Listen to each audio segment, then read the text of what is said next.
What's going on, guys? Welcome to episode 4 of the XL podcast. I am your host, Jayfree, and this is my co-host Slash and my other co-host, Hyro. Yeah. Today we have a very special guest. He has done everything in the community. He's a great role model for younger players and just esports players in general. His name is Klemm. What's up, guys? Okay. What's up? We got a bunch of questions for you, Klemm, but just to start off, what is your name? Where's your name from? And where are you from? My name is Bailey Clemenson. You can call me Clem or Bailey. Most of everybody in the gaming community knows me as Clem. I am from Bloomington, Illinois, which is smack dab in the middle of the state. Was there another part to that? I feel like I'm missing a part. And I'm 20 years old. There Nice. Well, so I'm assuming your name is just based off your last name, like Klemm is. Yeah. Yeah. Okay, that makes sense. So first thing, I did read some articles about you, and I kind of know where you started gaming and sort of how, I think. But like, how did you get into the gaming scene? Like, when did you start gaming, and what kind of brought you there? Yeah, so I feel like what originally got me into gaming was a lot of the same as probably most of the players our age or my age out there is back, 2010, 2011. Call of Duty's popping, everybody's talking about it at school. And so Christmas rolls around 2010, I get a PS3. So I'm probably at that point I was very much a casual player. I just kind of play. I was 10 years old, just playing for fun. And it was funny because I think they asked me this in the Stropes interview too, is I did not buy a game. Like, I did not own a game besides Call of Duty from 2010 till 2016 when Infinite Warfare came out. Oh my God. People think that's exaggerative. Like, I have every single Call of Duty they've ever made for PS3. And it was, so I pretty much just no-life Call of Duty. Not even no-life in the sense of played it all the time, but a very casual Call of Duty player until 2013, that's when if you read a lot of the articles on me, they talk about this. That's when I had cancer. So up to that point, I was very dead set on playing Division 1 baseball. All of my friends today are out playing Division 1 baseball. I think I'm the only person on my summer team growing up that's not playing baseball at either the Division 2 or the Division 1 level. A lot of my buddies just got recruited right out of college or right out of high school.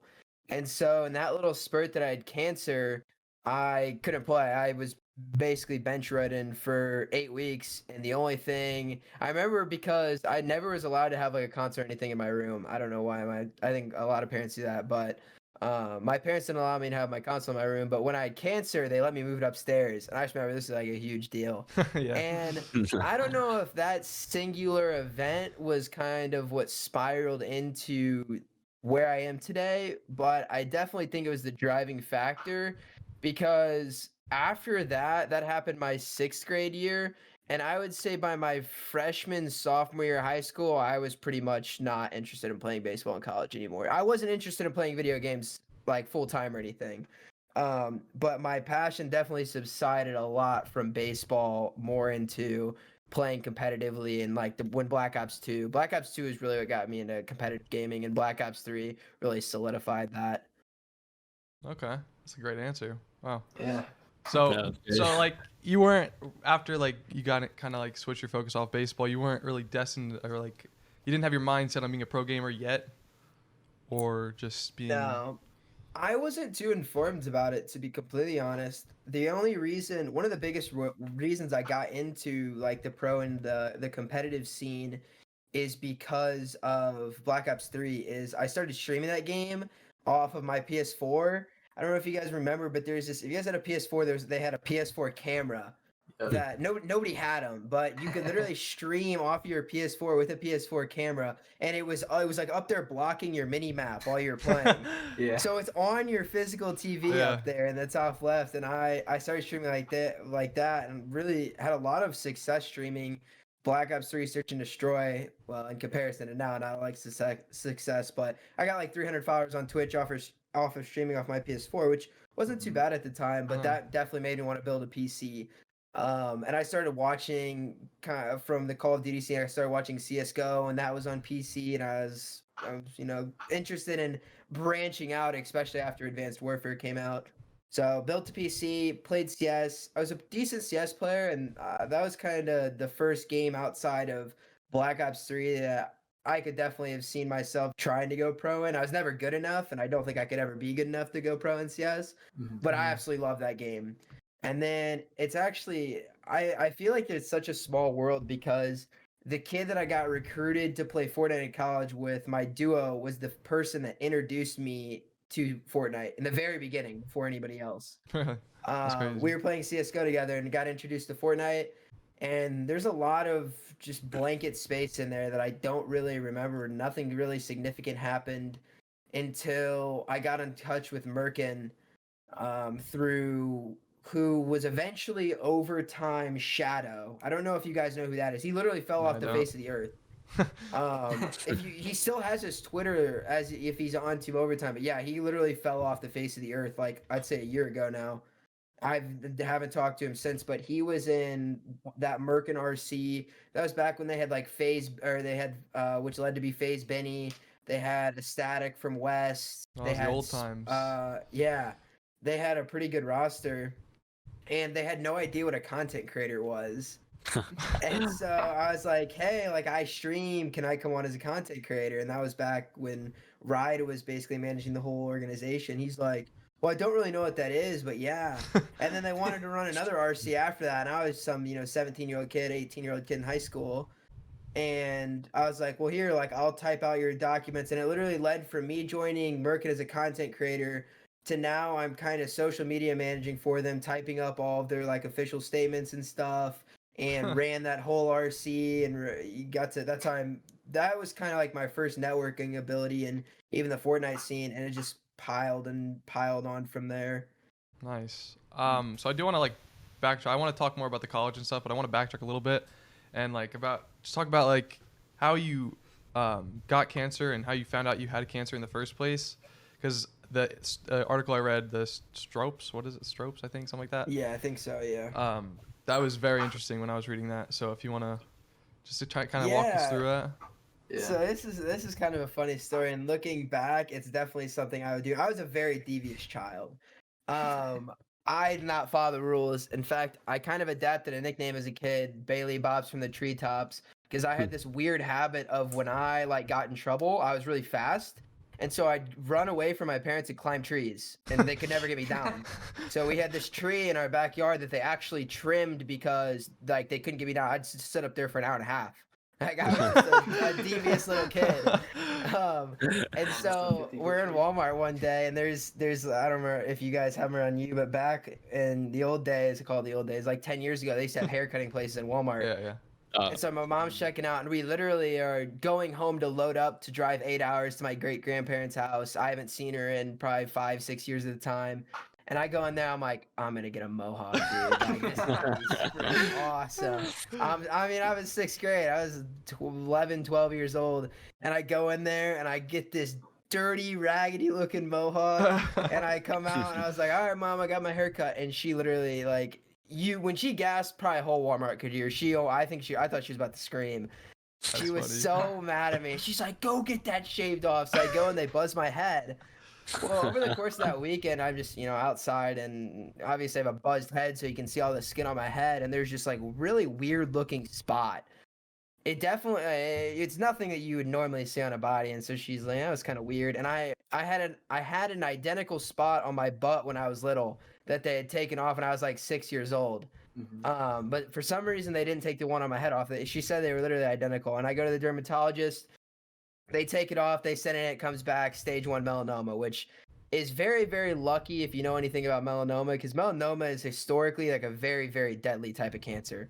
It's I think it's the only skin cancer that's actually like travels inside of your body and will get into your brain and organs and stuff. And most of the people with like stage 3 or stage melanoma end up dying from it. It's a very, very deadly cancer. So I got very, very lucky. But yeah, they caught it super early.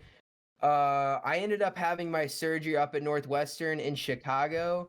It was a single surgery. They took, I think it was a centimeter margin around my head. It's like right here on my head. I have a scar. You probably can't see it, but yeah, they took out a centimeter. Oh, there it is. You can see it a little bit through my hair. Yeah. But it's pretty long. A lot of it's healed up, but they took a centimeter margin around it, and then depth-wise, one surgery, and then took a lymph node out of my neck.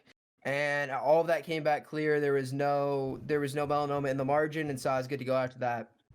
Oh, And okay. so That's good. it's actually turned Yeah. into a very, very good situation, as much as having cancer, how much good can come out of having cancer, because because I did that at Northwestern, I for like 3 years after the fact, I had to go in for like a full body scan every 3 months, because at the time there was like 20 cases of melanoma in the entire country at my age level. You're not Most people, they get melanoma are in their like 60s and 70s. Yeah. You're not supposed to get it in an adolescent. So I started going up there, met a lot of super cool doctors, and my current dermatologist named Dr. Garami, he's the same dermatologist that is for the Chicago Cubs.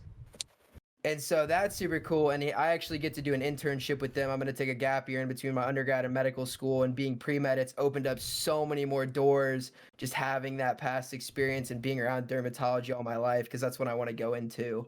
That's sweet. Not to mention, I got invited down to St. Jude in Memphis my like sophomore year of high school, and got to go to like a cool big seminar down there, go to Bass Pro. But yeah, it's opened up a lot of doors that definitely would never have been opened for me if it wasn't for that past experience. So obviously it was super unfortunate that it happened, but that's one of the reasons that I like to talk about it, is because at the end of the day, even something that seems very, very, very terrible at the time, like I remember sitting in my room crying for days and days about it. Like I thought I was going to die. I was, 11, 12 years old, to 10 years down the road thinking, wow, like I'm not thankful I got it, but I'm thankful about the experiences and the networking ability that it gave me later down in life.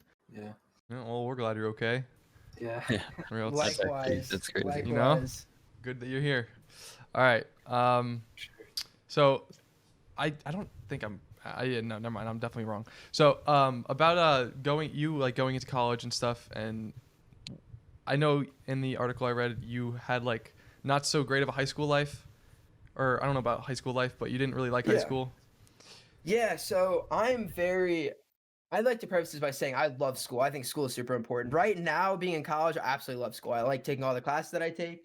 With that being said, I think I've taken 16 college classes, and one of those, I've taken every single class being a science class, sociology, psychology, chemistry, biology, something along those lines, except for one accounting class. And it was the worst experience of my life. I can't stand accounting. Never take an accounting class.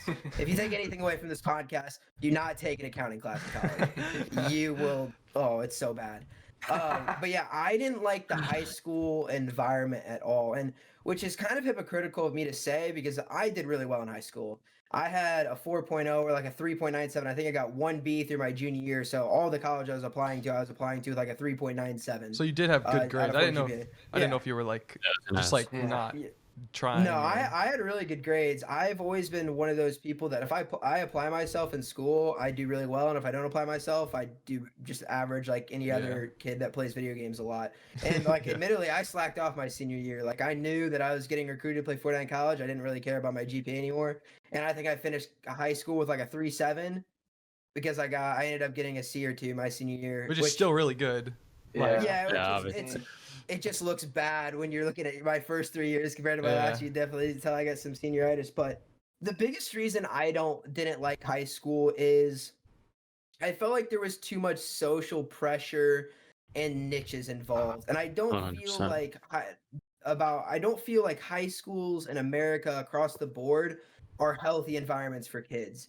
Because not only do they have you taking a lot of classes that'll never benefit you and you'll never use, that just makes you not even pay attention in general, but my high school, I went to a lab high school. So my high school has 600 kids in it, 150 kids in each class, hand selected, social class specifications are met, ethnicity, race, religion. There's a bunch of different specifications that they try and clump into these 150 students per class.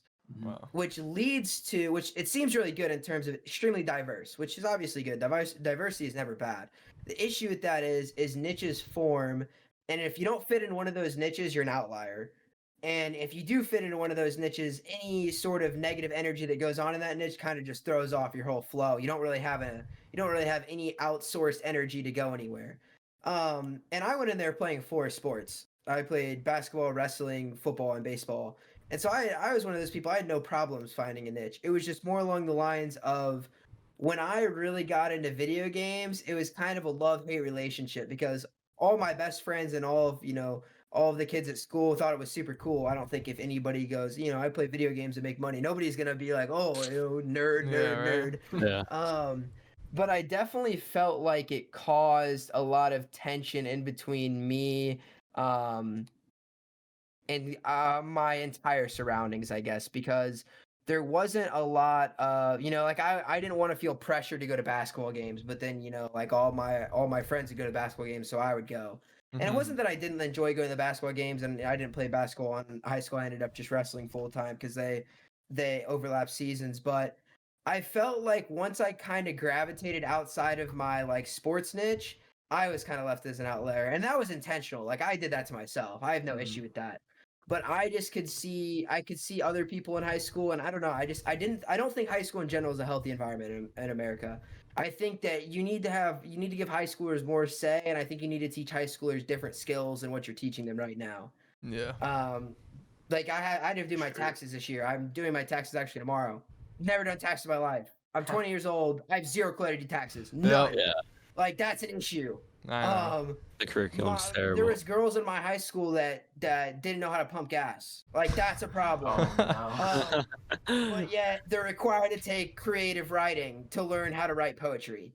Like Yeah, right. I just think that's so counterproductive. Like if we're going to make high school mandatory in a country, which obviously is getting a lot more political than I want it to be, but if you're gonna have high school be mandatory in a country, you need to teach them stuff that is going to be valuable to them after the fact, regardless of what they do. And I don't think that high school did that. So when I talk about high school not being an enjoyable experience to me, it's partially, yeah, I didn't love high school, but I didn't like high school because I felt like it limited me. Yeah, definitely. I didn't feel like I could take the classes I wanted to take. I couldn't learn what I wanted to learn. I couldn't interact with who I wanted to interact with. You couldn't really blend in at my school, which is, some people love that, some people hated it. I just didn't really care for it. But yeah, that's kind of my opinion on my high school situation. Yeah, I agree with that. I feel like I'm about to graduate, but I feel like I wasn't the most productive in my, so I was in New Jersey for my first 2 years of high school, and that was like, so I was in like a really like studious school. It was a pretty good school, and I was terrible. Like I was a straight C student. Then I moved to Florida, and then I'm like, okay, I'm gonna start applying myself, and I start doing like a lot better. And I was like thinking about like the way it works, like in Florida, at least, like the school curriculum is just way worse, and that's just like how it's been. It's how it will be. Hopefully not, but like it was just terrible. Like I would like go to school and I would do like literally nothing, get straight A's, and then I'm in New Jersey and I'm doing all this work that I'm not learning anything from. I'm just doing it to do it. I don't know. I still get C's, but like still, Yeah. So yeah, I don't know. It's I tough. hated high school until I started High switching school is out. I so did weird online. right now. It's like, especially with like the virtual aspect right now. Like Oh yeah. I wake up, 100%. my class starts at 8:30. I wake up at 8:25 every day. Yeah. It's like, I don't know. I feel like so unproductive now, and it feel like it's a big waste of time. Like I'd rather be applying myself to something else. Like in my classes, I enjoy. There's like out of my 7 classes, I enjoy like 3 of them. The other 4, I just have terrible grades because I just hate doing the work. And then I mean, let's Yeah. be real. Like high you'd be school. playing games if you weren't like Of forced course, to do high school. Like if I didn't That's have the to do my thing. work and I just had to worry about testing, or if I had to just apply myself to a certain area, I'd be playing this game and streaming every day. Yeah, I think I'd be in a These 10 terrible hours. spot if I didn't go to school. I feel like I would just like throw my life away on the game. Like I don't know. Yeah, would and go that's back why I to think school. school's important. I think that's one of the biggest reasons that I disagree with the high school system is because I knew the only 2 things I've ever been interested in is medicine and like outdoorsy stuff. Like I hunt, fish, catch frogs. Like at one point I had like 60 frogs. I had an aqua terrarium in oh my my room. god. Yeah, so I got lucky. I was like, perfect. I go biology, pre-med. Pre-med doesn't work out. I'll go into biology because that's like my other niche.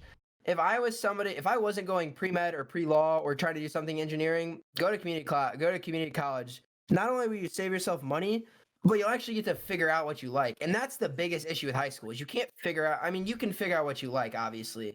But because you don't really have much choice based off of the graduation requirements of what you take, there could be an aspect of, there could be one class that you really, really like and 7 others that you don't, and that one class that you really, really like could be, advanced chemistry, and all of a sudden you're making $300,000 a year as one of the best chemists in the United States. Yeah. And you're failing all the other creative writing and art Yeah. classes you're forced to take. Yeah.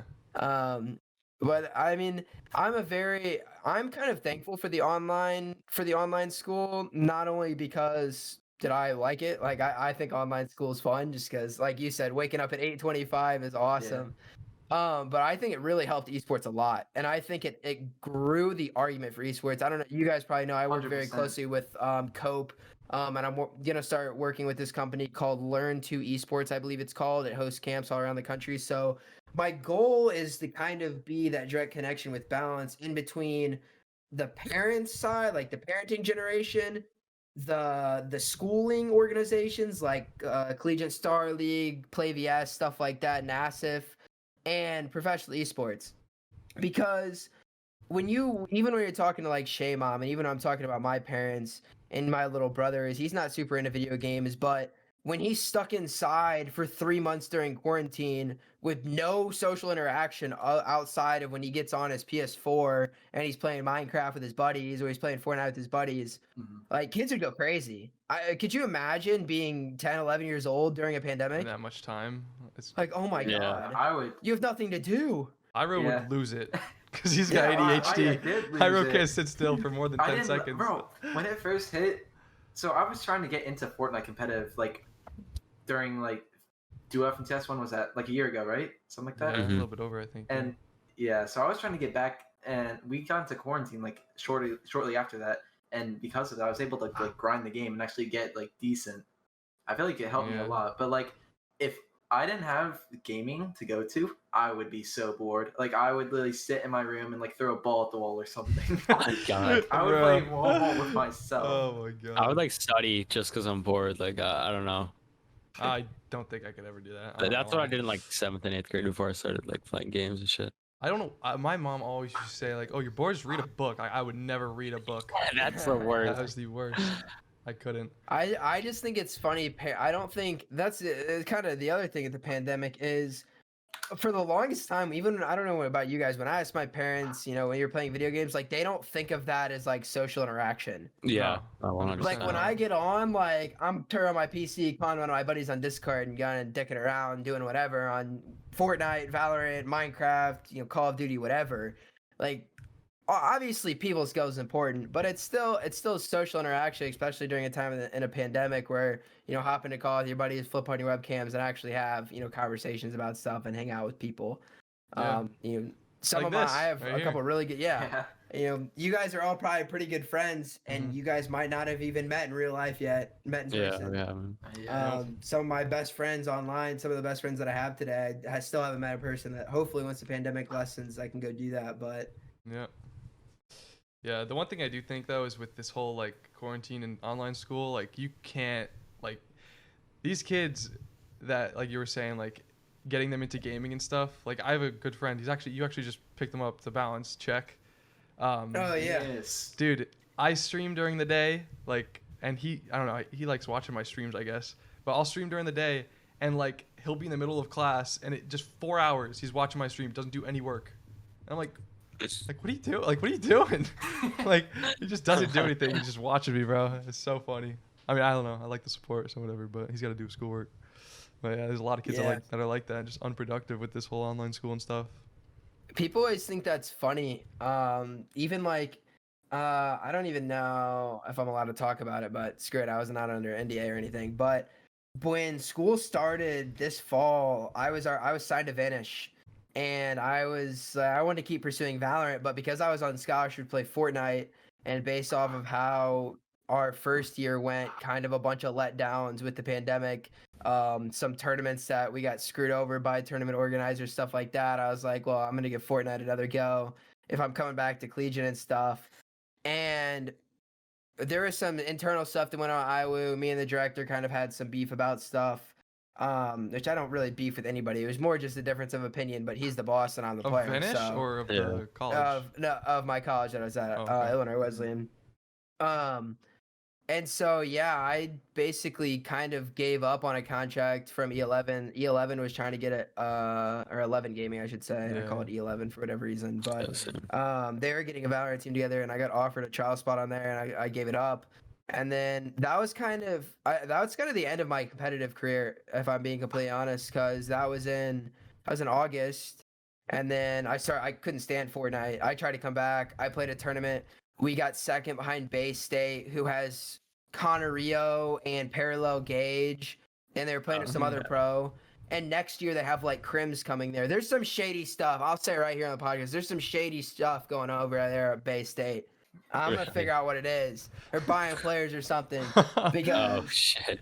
I don't know how you manage to get Connor Rio, Parallel Gage, Crims, and there's like 2 other pro players that I know of going to that school. Just at some like some 25? random school. That's what I thought. they got Connor Rio over there. They got Connor Rio over there in like grad 23. school. Yeah, they got him over there in grad school. He's doing paper classes. He was in Vegas like the past 3 days gambling. For real. It's like an Alabama football scandal at Bay State with Fortnite. They just got taking paper classes. I don't even know what No, Bay I'm State is. serious. There's some sketchy stuff Oh going my on there, but God. yeah. So we come back, and I remember it was in the semifinals. It was literally the semifinals. We played 6 games. Me and my trio got second place in every single lobby. Like we back to back second places with Connor Rio and Cage on height with Caddy Loot. And I was like, I just can't do this. Like my mental can't handle this. I know that makes everybody, bro. It was so frustrating for 2 reasons. Not only because of that, and for the second reason was why me and my director had beef because I had played basically professional Valorant all summer and I was coming back to Fortnite. Do you guys know who Instinct is, the West player who's playing on East? I do know who that is. I think you might. I would be. He's not super well known, but he's like a pretty renowned player, I would say. He came to Iowa to play. We were gonna duo, but ended up to be trios. And so instead of giving us, he was better than me at the time, 100%. But I was probably second in line because I had grinded the game like 2 weeks up to it. So him and I had really good chem. But instead of giving us like the 3rd best player on the 6-man roster, they were giving us the 6th best player because the other 3 players had played together all summer, which it seemed like a logical thing to do from a director point of view. But what he didn't understand is the other trio had 0 chance of winning. Versus you give us one of 3, 4, or 5 instead of 6, and we actually have a chance to beat Connor Rio with Caddy if we're getting second every game. And so like that was just kind of our falling out, is because I was getting frustrated because nobody wants to just get second every single session, and he was getting frustrated because I basically was like, dude, like you got to help me out, and it just didn't turn out well. And I ended up leaving the university. I withdrew at the semester. And then I ended up taking just a couple community classes this semester, and I move here May 1st. I'm moving to Iowa City. I'm going to go to the University of Iowa. Hopefully do something esports related there. Wink, wink. And hopefully go to medical school there. That's kind of the ultimate goal, is go there, do my thing with Balance. Balance is registered as an LLC in Iowa City as of today. Let's actually, go. So that's super cool. Congrats, man. And then, yeah, ideally go to medical school there, which they accept like 50 people a year with like 4,000 applicants, so it would be tough to get in there. But hopefully we can rack up the GPA a little bit, get a good MCAT score, and waltz our way in the door if we're lucky. Yeah, that's one thing I wanted to ask, was if you were still at that school for Fortnite, which you just said you're not. So yeah, no. So you're going to Iowa State, correct? University of Iowa. University of Iowa. I don't even know what the schools are. Sorry. So yeah, University of Iowa. And so about this whole med school thing, have you ever like been to like? I don't even know how this stuff works. Like, is there pre-med school or something? Like, what is?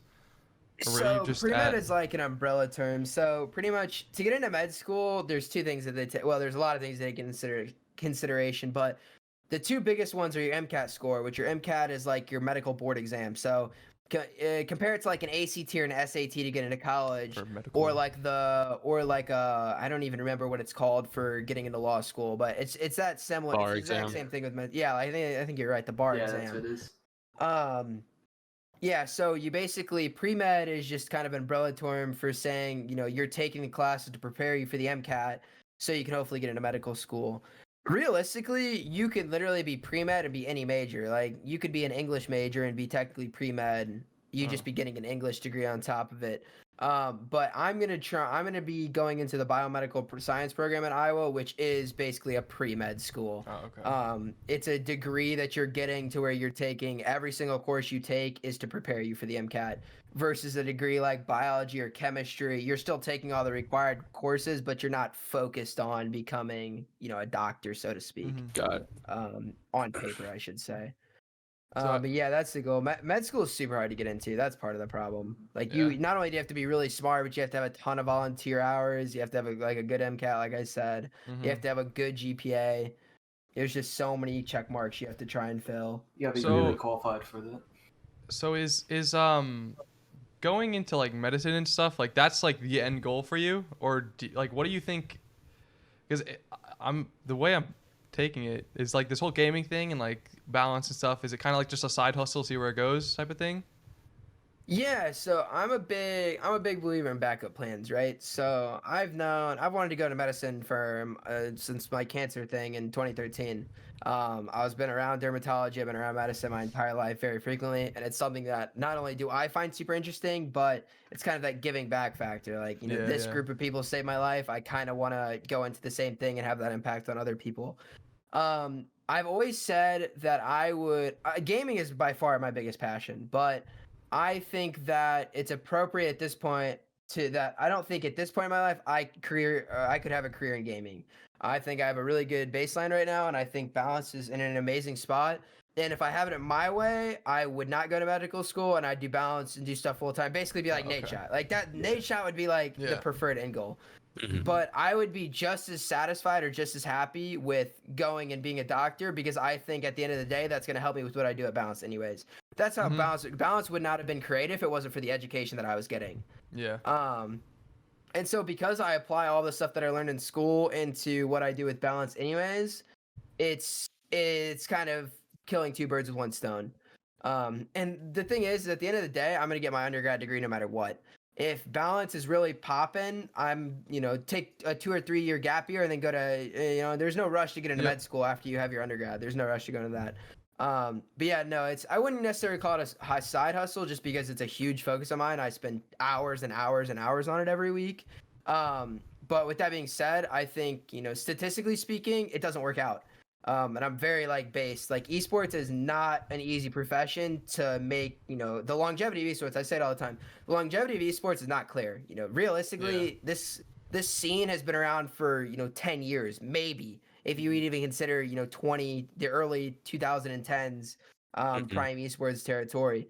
And so I think it would be pretty naive to go into esports with the idea that you can make a lifelong career. It has to be one of those things that if you're going to put all your time and effort into, that's 100% okay. And you should 100% do that, but you should always have a backup plan. 100%.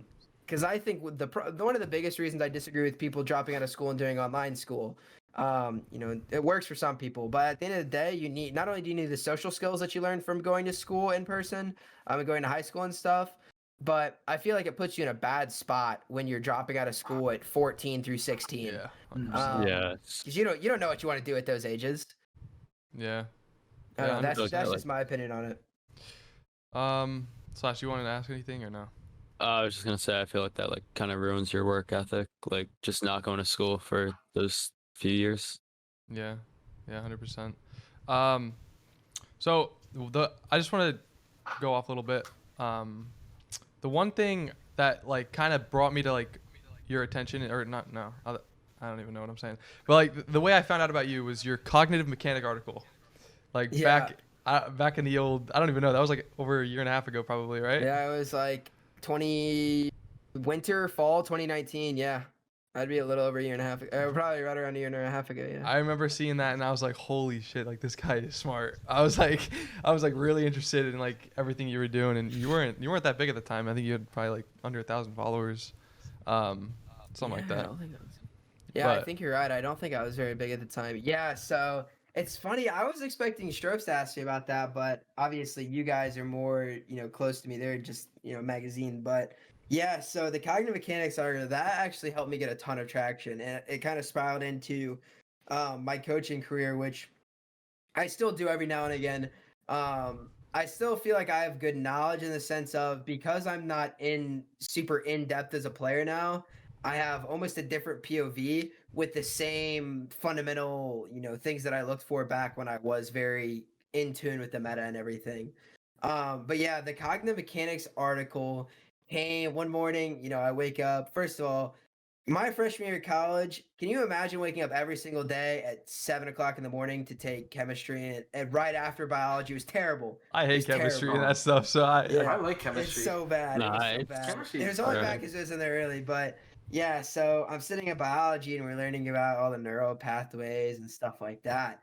And then my next class is psychology, and I'm going to psychology, and it's talking about how memories are stored, your short-term memory, your maintenance rehearsal, all of the nerdy shit behind your brain. yeah. And then, I'm going home, and I always have like an hour and a half or 2 hour break on one of my days. This is probably like a Monday. I think it was a Monday. And I go back and I'm cranking. And I close my eyes. And I go and I do like 3 90s or 3 perfect 90s, which I mean it's pretty easy to do for all of us here. I mean, Yeah. we played Fortnite for probably 2.5, 3 years now. We can do 90s with our eyes closed at this I point. always try that. And I was like, that's kind of interesting, Why is it that I can do 90s with my eyes closed, but then all of a sudden somebody pushes me in a game, and it's like I've never touched my keyboard and mouse control. I freak out and I'm all shaky and I don't know how to build. That's what I do. Yeah. Yeah. And I got to thinking, I was like, nobody ever talks about, the cognitive aspect of the game. Everybody wants to talk about, muscle memory and why I can do 90s with my eyes closed, but yet I go into game, I can sit in creative for 3 hours and do tunnels flawlessly, but then Get I'm into trying to tunnel game. late game and I almost forget how to tunnel. Falling off the Oh, tarp. real Shit. fast. What does cognitive even mean? It's like brain. I Yeah, don't like even- thought Oh, okay. process. Okay. So Not for then me, I- just for the people listening and watching. yeah. Oh yeah, of Yeah, course, yeah, of for sure. course. Of course, yeah. Yeah, so your thought process. So then I got to thinking, I was like, well, what if we separate these two things? Obviously, when people refer to mechanics, everybody thinks of building and shooting, right? Yeah. But there's this whole nother aspect of mechanics that nobody really ever talks about. And that is, your thought process in game, what goes to your head, your process of elimination. When somebody shoots at you, this is the first question I ask people about this, is when somebody shoots at you, what's the first thing you do? Yeah. Arms Jump. up. You turn towards them and you build to Yeah, block yeah, their shot. 100%. Yeah. That's a cognitive function that you've done so many times now that it's second nature. You never even think about that. Yeah. Versus a more advanced cognitive function would be, when do I layer change late game? Yeah. Like, you can't think of that off the top of your head. Like, oh, maybe when somebody is behind me, what specifically am I seeing in front of me that's making me layer change? Is it a sound cue? Is it a visual cue? Is it my teammate telling me? You have all these layers to cognitive mechanics that's so much more in depth than just the physical mechanical aspect. And it's teaching players and getting players, this idea in their head of, yeah, sure, you can go sit and be phase sway, crank 90s, retakes, all that in creative. But at the end of the day, if you want to make money playing competitive Fortnite, you need to build the other side of your mechanics, your thought process and your processing ability. And, I call it your chain of thought, meaning what thoughts happen back to back to back that lead you to success. Yeah. Because at the end of the day, there's going to be a physical mechanic limitation, whether that be a human-based reaction time, a biological factor, or an actual physical factor like the game has, building speed, ping, input delay, stuff like that, stuff that's out of your control. There's always going to be a ceiling to that. There will never be a ceiling to how well somebody can cognitively process Fortnite as a video game. Yeah. And that's why you see the best players in the world, players like Zayt. Yeah, they don't have mongrel mechanics. They don't have the best physical mechanics in the game, but they by far have the best cognitive mechanics in the That game. sounds like me. That's a great way to put it. That's crazy. Yeah, Yeah, I that's- don't know. I just want to talk about like the whole cognitive mechanic thing and like, you said that definitely like branched you out into like people found out about you from that article. Yeah. Like grew your brand a lot, huh? For sure. Yeah. About that. That's nice. I think right after that article was released, I launched my first coaching program, which was like right before the pandemic hit. I want to say it was January, February. But it was like a 4-week long program. I think I charged like $40 and had like 10 players total. I capped it. And we met twice a week individually. I met individually with all the players twice a week. So it was like 20 meetings a week on top of classes.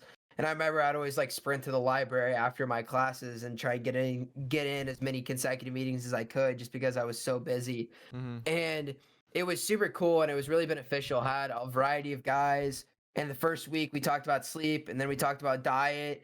And then the last 2 weeks were all game based. And I would say over half of the players got better got better at Fortnite in the first 2 weeks that had nothing to do with Fortnite than they did actually like VOD reviewing and stuff. And the reason is because I forced them to get 7 to 9 hours of sleep a night to even stay in the program. And I wouldn't let them eat like fast food or any greasy food. They had to eat like a high protein, low sugary meal an hour before they play. And God. even like creative warriors were like, holy cow, like I just feel so much better. I'm not, I don't feel sluggish and drowsy and stuff like that. And I found really good results from it. That's wild.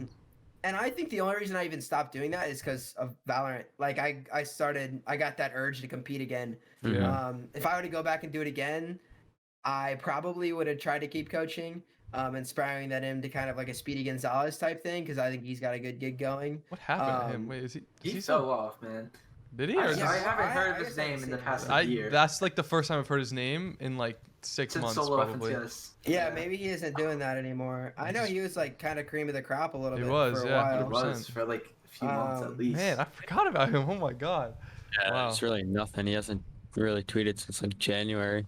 Jeez. That guy actually coached me once. And it's nothing about like Fortnite. Yeah. Well, Yeah, so now I coach on pro guys, I coach a couple private clients, and I just do that because I like to do it. Mhm.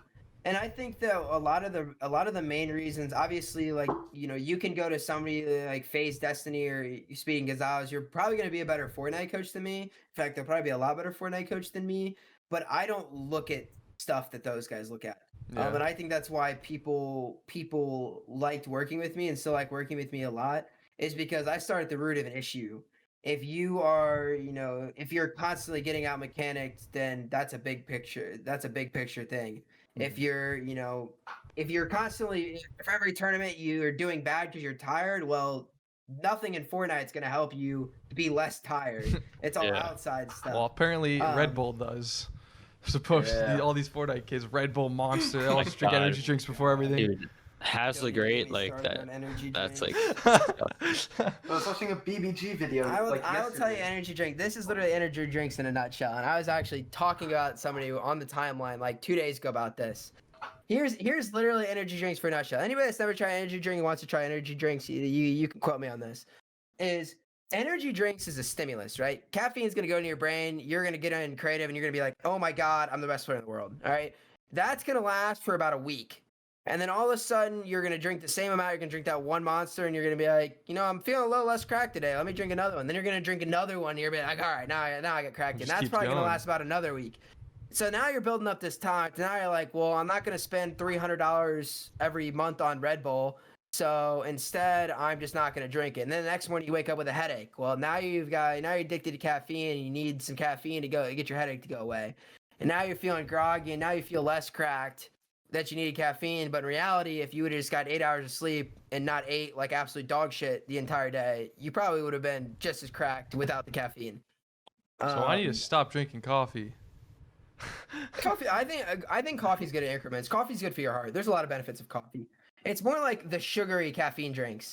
Like, like the Monsters, the Red Bull, stuff like that. Yeah, that stuff is awful for you. Like G Fuel and stuff? Like that's... Yeah. Yeah, what's your opinion on that? I have kind of an interesting opinion on G Fuel, and I don't want to like burn any bridges in the future, but it's funny, I was talking to our Parallax about this yesterday. I said, he was talking about hitting up GamerSups, or there's another company that we're already in talks with, but we were in touch with GamerSups like very early on in Balance. I said, no, not doing it. I said, it'd be hypocritical. I said, if I if I'm going to start a team that revolves around making my players the healthiest and being the most productive both in and out of game, the last thing I'm going to do is get a caffeine sponsor and all of a sudden I'm sending them energy drinks and getting them hooked on caffeine. I said, no, it'd be the most hypocritical thing in the world. I can't do it. If you're going to drink caffeine, just drink coffee. Even I have a coffee every once in a while. I drink coffee, 1 or 2 times a week if I'm feeling extra drowsy or I need to pick me up. But the thing about caffeine is you can't make it a habit. You can't get in this rhythm of I wake up, I drink caffeine. If you feel like you're constantly groggy, you need to adjust something else in you, whether that be your diet or sleep or a combination between the two. I will tell you 99% of the people that get 8 hours of sleep and are still feeling bad or groggy, either one, don't have a circadian rhythm, meaning they're not going to bed and like within the hour window every night. Like if you go to bed at midnight and wake up at 8 p.m., that's 8 hours of sleep. And then the next night you stay up till 4 a.m. and wake up at noon, you're going to feel groggy because that's not a proper circadian rhythm. And the other thing is your diet. People don't realize how big of an effect your diet has on your everyday life. If you're going out and, if you're eating fast food on a regular basis, you are going to feel like shit on a regular basis. And you might not think that until you stop eating fast food and getting good sleep. And then you give it like 3 days and you let your system flush it out and you're like, oh my God, I have 3 times the amount of energy that I had before. And the only reason I even say that is because I've literally tested it. I've changed my life since January 20th, I have changed almost every single aspect of my life. I don't eat fast food any more than once a week. And most of the time, if I do, it's Chipotle for my cheat meal. I work out 6 days a week for an hour and a half to 2 hours with very limited cardio. I stay on a 300 to 500 caloric deficit at least 5 days a week, and I get 8 hours of sleep a night. And obviously, I take multivitamins. I use melatonin. I take Bacopa. Take this stuff every once in a while, every day. 1,000 milligrams of Bacopa. I'll send an article to Jay Free if you guys want to check that out. Why I take that. But yeah, that's all I've done. Completely changed. And I'm waiting. I just got past my 8-week workout cycle last Monday, not this Monday. I think last Monday. So a little over almost 2 weeks ago. And I'll post an update on Twitter of a transformation here, and probably I'd say another 2 or 3 weeks, maybe 4 weeks, and it'll be insane. And the thing is anybody can do this, and it's one of the things I'll hint at it now. We have something coming out with Balance that'll be community-wide that I really think that'll get a lot of traction because it'll show people, especially in the esports community, how easy it is to improve their in-game capabilities by doing absolutely nothing in-game. Yeah, dude. And people will do it for a week and they'll be like, "Oh my God, this is actually insane." But yeah, I'm super excited for it. I've been dieting and like exercising and stuff and losing weight and like even just not like I don't even know like not I never really used to eat that much fast food, but I would just eat just a lot and just junk. And like I totally tried, well, not totally, but I cut that out. And like I just feel like I can play for longer, like better. I'm still not the best, but like I can actually play for longer and not feel like I'm terrible. And it's just crazy. And I swear, like it's just got to be the diet. You imagine how good these like kids living at 0 ping would be if they didn't order Chick-fil-A every single day. And they actually went to the grocery store. That'd be crazy. That's the biggest thing is I'm genuinely a believer of people see bodybuilders and like rip guys on the internet and they think they must be in the gym 8 hours a day. Like I genuinely think that there's a lot of younger kids that believe that. And they think that it's so hard that they don't even want to make any effort because they don't think it's attainable. Mm-hmm. Versus when I show here in 4 weeks that I did it while playing video games and sitting at a desk for 8 hours a day, I think that perspective will get shifted a little bit. Yeah. Even something as simple as physically leaving your house to get food. Like, easiest lifestyle change for a professional Fortnite player right now is I'm not door dashing anything. If I want to go get fast food, then I'm going to leave my house and go get it. 100%. And if I can't do that, then I won't order it. If you just stop doing that, and that's the other thing is there's so many compounding problems with the gaming lifestyle, and it's one of the things that I'm actually doing research on seasonal affective disorder. You guys know what that is? No. I saw something about that. I don't know. I read something today. I saw that and I was like, what the hell is that? The agers thing where your only place is good in the winter? No. Right. Maybe, but probably not. But yeah, so I'm doing research with a professor at Illinois Wesleyan on seasonal affective disorder. Seasonal affective disorder is, I guess, a more common name for it is seasonal depression. meaning that when you in the winter months, you know how the sun goes down sooner, gets dark earlier. So your body melatonin levels get screwed up like that. And it kind of screws up everything else in your body. And that's why there's a lot of people that get depressed in January, February, stuff like that, because of, seasonal affective disorder or seasonal depression. And I'm doing research right now to basically prove that exact same thing is happening in the gaming scene. But it's happening because not only do players typically play inside with artificial lighting, but they don't go outside. So they're not getting vitamin D from the sun, which will drastically affect melatonin levels. They sit inside a blue light screen with a lot of times no blue light glasses. I have my blue light glasses right here. I don't have them on right now. But I always play with blue light glasses. And this blue light that emits from your screen excites the neurons in your brain and screws up your melatonin levels. So it's basically artificially giving you seasonal affective disorder. So instead of the physical season lighting screwing up your serotonin and melatonin levels, it's happening because of how often you're playing how often you're playing video games, how often you're looking at this blue screen, and it doesn't make you tired. When blue light's getting emitted to your eyes and your melatonin's not processing right, you just stay up all night. And that's why you'll see gamers, you see it every single week. My sleep schedule's so bad. Oh yeah, 100%. Everybody's. And you see how many people are depressed in the gaming comp, astronomically amount. Like there's so many people that are depressed. Yeah. And they have no idea why. Why am I sad? Why am I having all these mood fluctuations? It's because all the chemicals in your head are screwed up by your lifestyle. Yeah, I feel so much more happy when I just leave the house. Like I've just been forcing myself to go for 30 minutes to an hour long walk just every day, just outside. Just just walking outside. Like I don't even know, even it's just simple as that. Like it just makes you realize get out of your room. Yeah. I always tell people when you can literally VOD review outside. Like grab your phone and walk around outside and watch your games. And if not that, listen to your comms. You can fix so many communication problems literally walking outside in 20 minutes. That's a Fortnite game right there. Well, an endgame's like what, 28 minutes? I think it's 28 minutes for a full Fortnite game, right? Yeah. You go back and watch the scrim. You go watch one scrim. You just listen to your comms the whole game. Maybe you write notes in your phone. Maybe you make mental notes and stuff. And you watch one game and you walk around your neighborhood and there you got your sunlight and you got your walking for the day. And you literally just did the same thing you'd be doing at your house. I mean, everybody's played the game enough to know to picture stuff that they talk about when they're playing the game. Unless your comms are that bad. Basically. But yeah. Aggro comms. I just want to start talking about something else. So we kind of just went off for a while. I want to talk about balance because we didn't really talk about that enough. I feel like because that's a big thing that you just started in January, and you were just talking before about how the people you were coaching just in general you're talking about doing stuff in real life can affect the in-game capabilities and stuff. And is that the pretty much in summary, is that pretty much what balanced is and what the point of it is and what your goal with it is? So the goal with balance is to kind of go full circle. I can't talk. Obviously we just signed a deal with the merch company to get our merch and stuff. And so, we want to have that apparel side of things. We want to do everything that normal esports teams do.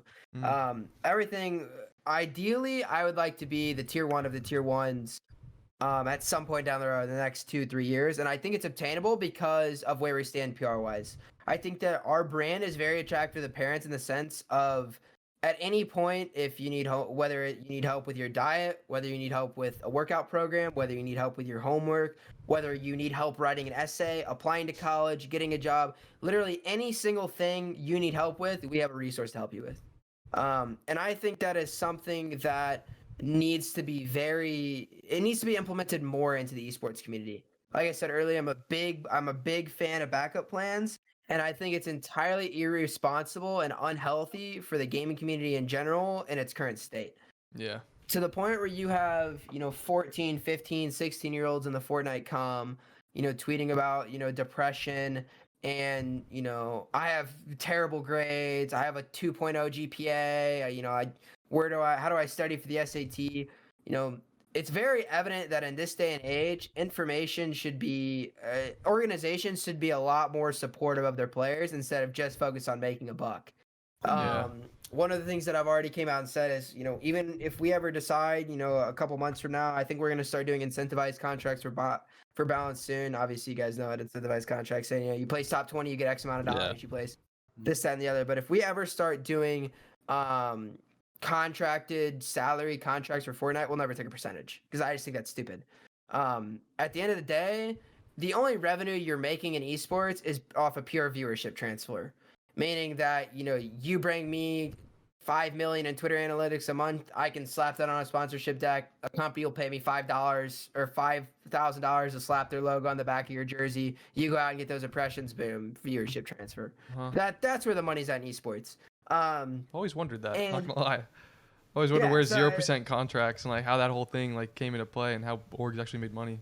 That actually just That's summed it the up. biggest thing that Fortnite players don't even understand is Yeah. Fortnite is net zero, net negative income for organizations outside of viewership.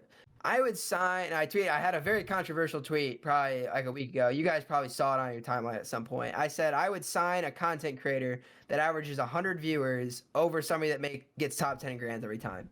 Now, that's very overly exaggerated. In hopes people taking that as being overly exaggerated, still getting the point without taking it literally. What I mean by that is a person, obviously those numbers line up. If you make top 10 in grands every single FNCS, unless you're a complete idiot, you probably have some sort of a following. Yeah. But at the end of the day, somebody that's averaging, even 500 to 1,000 viewers on Twitch is still worth more than somebody that's making grand finals. And the reason that is because at the end of the day, I'm not getting any money. Like I'd never take money from a Fortnite player. You went out and you made that money, like you earned that. I'm paying you a salary for your viewership, not you going. Placing is just the better of the deal. I'm hoping you place because then that viewership you get more viewership, which then transfers to me. But yeah, kind of getting off topic. But yeah, overall goal for Balance is a tier 1 here. As soon as we get the funding. I'd like to think we'll be able to finalize some stuff with some investors in the next quarter of a year, and get some stuff done on that end. But yeah, it's pretty much just having every single resource. And I think that my educational background and my business model for Balanced has gone very deep and we have very good roots and a very good staff.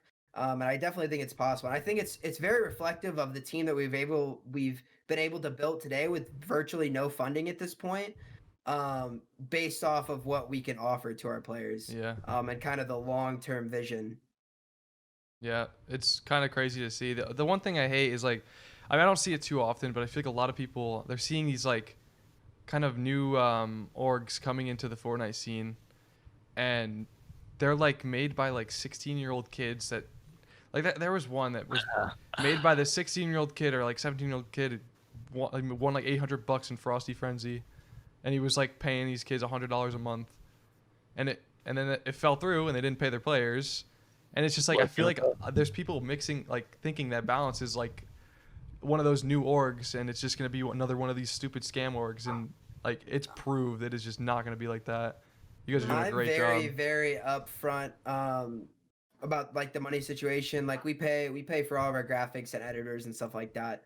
But none of our players are contracted, and I've even, one of the biggest things I tell all my players is like, I want you guys, like my goal, if you come on into my organization at this point, like I want you to go get a paid contract. Like that's what I want.